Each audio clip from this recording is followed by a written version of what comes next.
Hi, my name's Phil. I like talking about politics, and this is the Political Postbox, which is a weekly thing I do where I just pick out a few comments and just go over them very briefly. In fact, today's I think they're going to be quite brief, so I've got a few more of them as well. Some of them will be about the channel, some of them will be about the events. They're just comments that have appeared on the videos from the last week, so we'll get into it. Start off with an intro. It's not really a comment from me, but I quite like this one in terms of especially from the outside, what it all looks like in terms of Brexit and the UK's position on Brexit. Love this, between the UK and the EU. UK, we want a unicorn. Unicorns do not exist. Instead, you can have a pony. We vote against your pony. We already discussed this in the details. It's a pony or nothing. We vote against your pony. All right, then you get nothing. We vote against your nothing. You really don't get it, do you? We need more time to think about it. About a pony or about nothing? We want a unicorn. It is. That's exactly what it's like. Anyway, that's the little aperitif gone there. Let's get on to some actual statements I want to talk about. So, first one, nice and quick. Very quick response to this. Someone saying that unlawful isn't illegal, just saying as if they're two different things in law. No, they're not. They're exactly the same. Some courts use one, some courts use other. We have different courts in the United Kingdom. The different bits of the United Kingdom are all fairly ancient, and so are their courts, and they all have their different ways of doing things, that's all. But unlawful, in a legal dictionary, you can go and get one if you like and have a look. It means exactly the same thing as illegal. Just saying. Well, that was quick. Right, next one. Okay, so this is for if we have a second public vote, how it should be done. So, one person here advocating the preferential voting. So, read it. It says, if you have three options, so we're talking about deal, no deal, or no Brexit, remain, then by all means try an instant runoff, preferential voting by numbered boxes. It should give people a clearer sense of fairness. No, it does the opposite. It does the opposite. There are two big problems with it. I actually alluded to it on a Twitter today because someone was tweeting about what they would suggest for a referendum, how to conduct the referendum. It's exactly what I would suggest and indeed have been suggesting. But the problems with this are preferential voting. The whole point of it is to get a compromise. So if you've got no deal on one end, no Brexit on the other, and withdraw with a deal in the middle, which one is the one that's favoured? It's the one in the middle, because the people who want to remain will, of course, say for their second choice, well, the deal is better than no deal. Those who want to leave, even with no deal, will still say as their second choice, well, we'll leave with the deal then. Some of them got it into their heads that that's worse than remaining somehow, but whatever. And then, of course, there's the people who actually do want to leave with the deal. So it favours that one. Now, if there was an overwhelming majority for Remain, sure, that would still win. But if there was a smaller majority for Remain, you could actually have a poll where the majority vote Remain and Brexit wins. I'm not sure that gives it a clear sense of fairness. In fact, here's the situation. At the moment, we've gone through all this rigmarole because about 52% voted to leave and about 48% voted to Remain. It was a bit closer than 4% gap in actual fact, but it was about that. So you could have a situation here where, let's say, about 55% vote to Remain and 45% vote to leave, and leave still wins. How is that not going to set the country off again? Except this time, because it would be everything would be pre-approved by Parliament, it'll automatically be applied. Parliament won't get to change it at this point. It'll just be done. So now, the other problem with preferential voting is people try to game it. And the Brexit newspapers will con people into doing a particular thing with their ballot and conning them that it'll help them game one outcome, when in actual fact it may work towards the other, because they'll just say, oh, complicated statistical trick here. Do this. Just trust us, will you? No, but people do trust newspapers far too much. So no.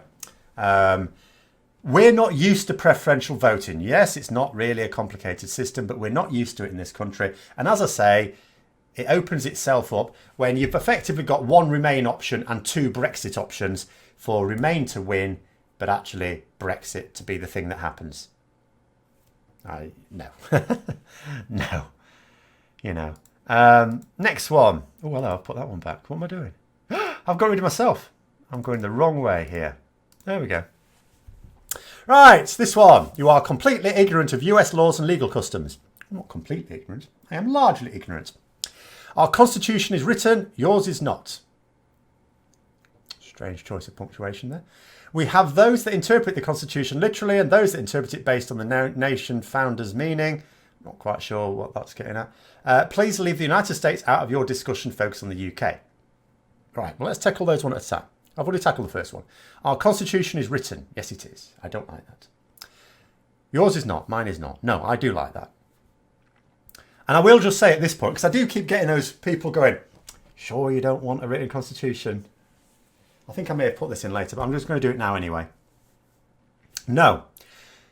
Granted, this prorogation issue is only a sticking point at the moment because some courts don't think it's a legal issue because it's not been written down in law, and others do because, well, it's still part of the Constitution.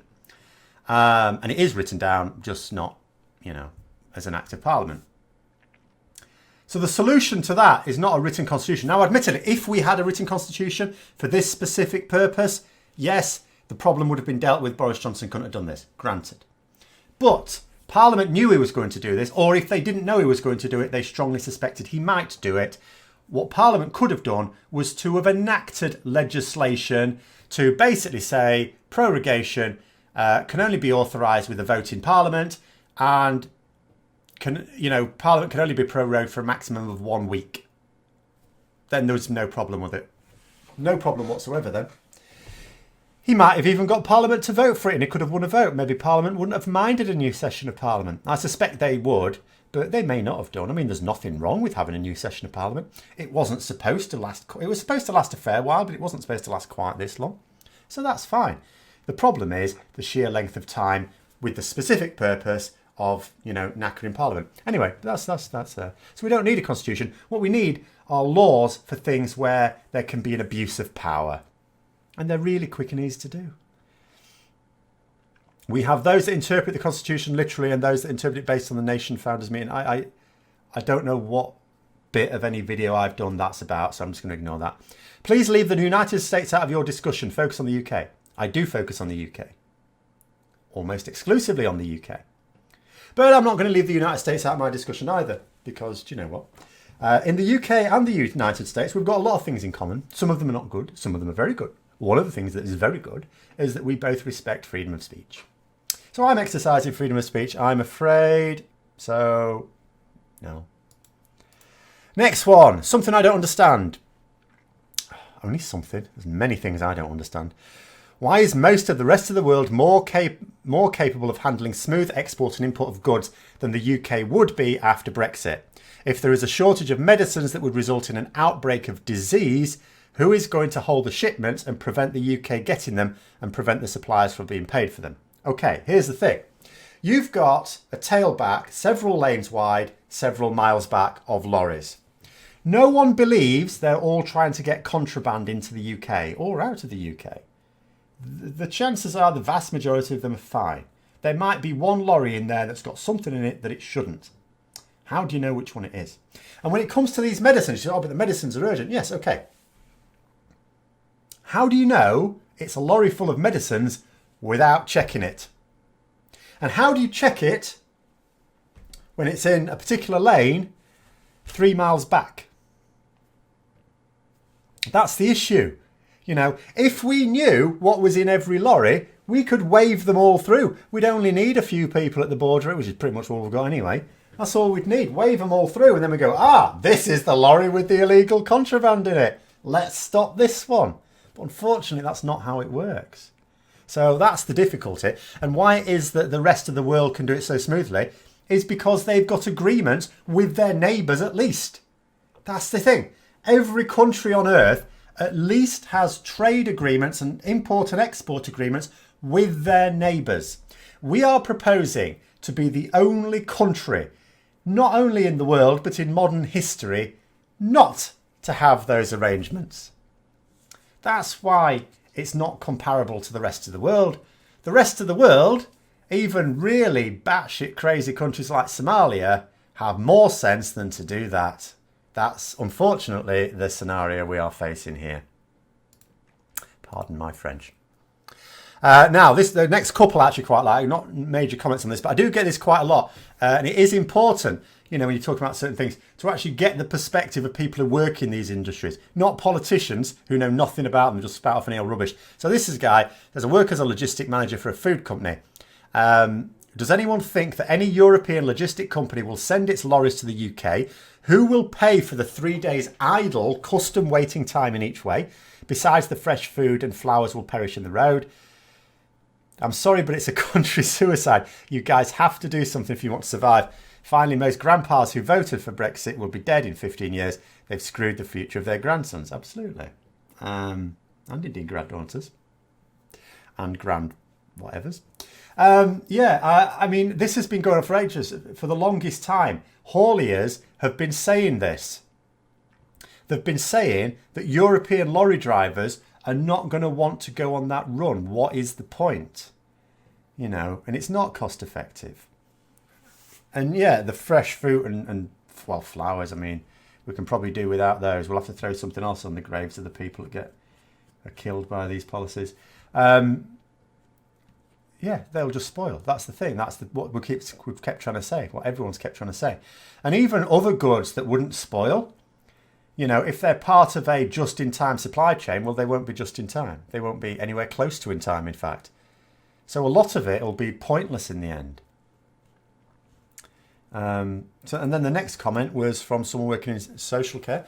So I work in adult social care, and I've been concerned about that one since all this started. This is related to Yellowhammer saying that adult social care is basically buggered. After the banking crisis of 2008, contracts of employment were changed and many experienced staff left.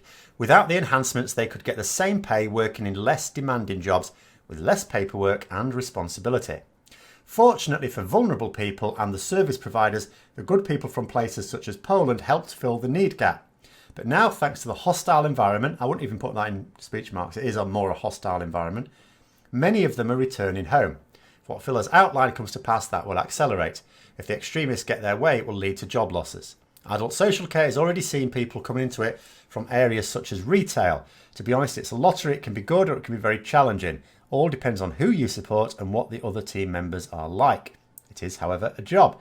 Not for everyone perhaps, but a relatively safe port in a storm, I hope. But this is the thing, as you quite rightly say. It can be very demanding. It requires people with a great deal of patience and people with a great deal of empathy and care. A lot of people aren't like that. They'll get frustrated. Ultimately, they're looking after people who are not really able to look after themselves. It is going to be difficult. And a lot of those people won't have the patience to do it and won't have the empathy to do it. And it'll be dreadful. Absolutely dreadful. Next one says, we know Yellowhammer is not a worst case scenario. That's my quote. I said that. I thought that was what it declares itself to be. Yeah, yes and no. See, what we've got here on the top is the actual Operation Yellowhammer document, as was leaked by the Times last month. Official sensitive, Operation Yellowhammer. Her Majesty's Government planning assumptions, latest changes in red, 2nd of August 2019. Base scenario. Now that was changed to the one at the bottom by Michael Gove, or on the orders at Michael Gove. I don't think he can actually type. Operation Yellowhammer, Her Majesty's Government, reasonable worst case planning assumptions. You noticed there's none of that latest changes in red. So I imagine that's been removed anyway because there's not been any changes, which is what I was alluding to as well. However, the interesting thing is, especially for anyone who's thinking, oh, well, maybe the Times did a little edit of it. There was a copy of, when the government were giving out its copies, they gave a copy, I think it was to the Scottish government. There was a copy that went out to someone anyway that actually had the base scenario still written on it as well. So they didn't cover their checks until later. So yeah, but in actual fact, I probably should have mentioned that when I said we, and I think I said we all know, Not very precise of me. I meant people that had been watching the videos I'd done on Yellowhammer before, which of course is not going to be as many people are watching the video. So that was very imprecise of me. Apologies for that. But yeah, it is the base scenario. It is the expected. It is not the worst case scenario by any stretch. Oh, sorry, that's that one back. Next one. One more after this. It says, if he prorogues Parliament again, doesn't that prove he did it in the first place to push through Brexit? So lied to everyone, including the Queen. So this evidence changes everything for the court case on Tuesday.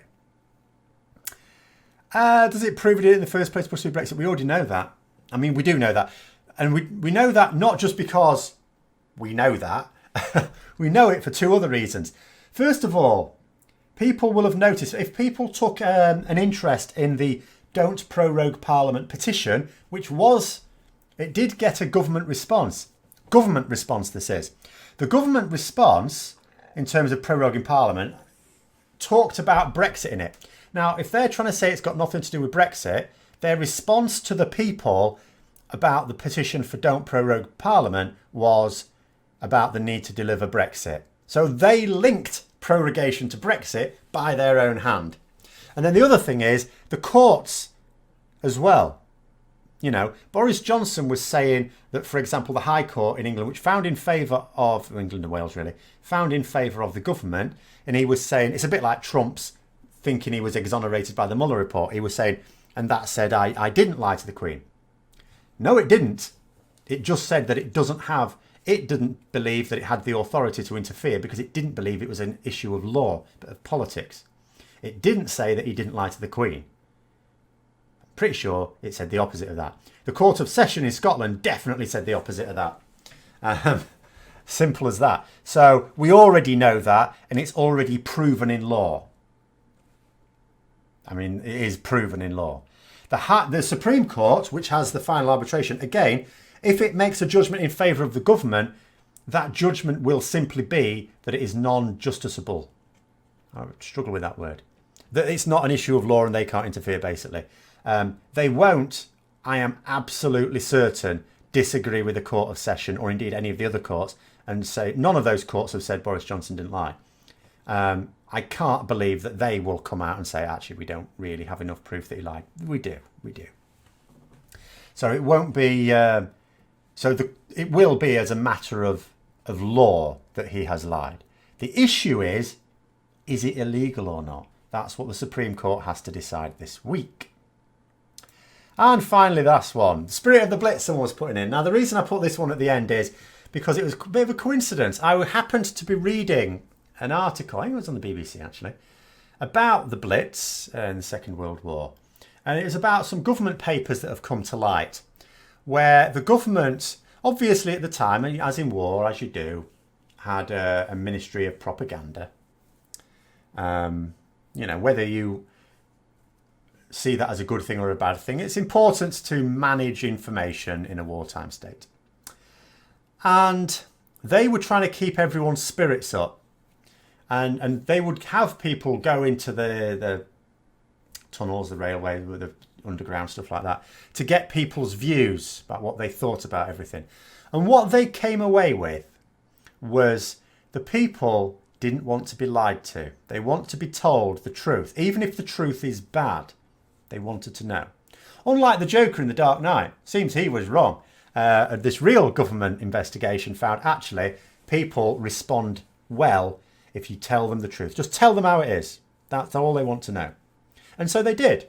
So the government stopped trying to suppress bits of information to make things sound better than they really were. And everyone was much happier about it. Of course, that was a different situation because this wasn't the government attacking their own people. But interesting, I thought. People don't want to be lied to. They don't like being lied to. But of course, the current government have never thought about that. I mean, this is what baffled me about Theresa May. Theresa May didn't want Brexit to happen. And why I will never understand, as long as my arse looks south, why it was she didn't at least, while still forging on with Brexit, because, will of the people and all that, just released information that was truthful. And then if it just so happened that loads of people suddenly decided, actually, this is not our will at all, and there were lots of protests, then she could say, oh, maybe it's not the will of the people. Should we have another vote? You know, I will never understand that. And if the reason for her not doing that was because of fears of splitting the party, well done, Mrs. May, because you really kept the party together, haven't you? But anyway, that's the comments for this week. Hope you found the video interesting. If you'd like to support the channel further, then please get the Patreon link for details. And until next time, I'll see you later.